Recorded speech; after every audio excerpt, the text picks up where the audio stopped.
পঞ্চগড়ের বোদা উপজেলায় প্রেস ক্লাবের প্রথম সাধারণ সভা অনুষ্ঠিত হয়েছে। পঞ্চগড় থেকে আশরাফুল ইসলামের প্রতিবেদনে দেখুন বিস্তারিত। বৃহস্পতিবার বিকেলে প্রেসক্লাব কার্যালয়ে সভাটি অনুষ্ঠিত হয়। সংগঠনটির সভাপতি জাইজাইদিনের প্রতিনিধি হকিকুল ইসলামের সভাপতিত্বে বক্তব্য রাখেন সাধারণ সম্পাদক আব্দুর রহমান, সাংগঠনিক সম্পাদক নূর আলম পুলক, সিনিয়র সহসভাপতি আমানুল্লাহ, সহসভাপতি রুবেল ইসলাম ও যুগ্ম সাধারণ সম্পাদক সাইদুর শাহ ও মোহাম্মদ আশরাফুল ইসলাম। উপস্থিত ছিলেন এ সময় অন্যান্যদের মধ্যে আরও উপস্থিত ছিলেন কার্যকরী কমিটির অন্যতম সদস্য রাব্বি হাসান রাজ, শাহজাহান কবির প্রধান প্রমুখ।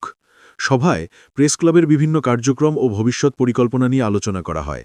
উল্লেখ্য, সম্প্রতি বোদা উপজেলা প্রেসক্লাবের নতুন কমিটি ঘোষণা করা হয়। কমিটির ঘোষণার পর সাধারণ সভাটি অনুষ্ঠিত হয়।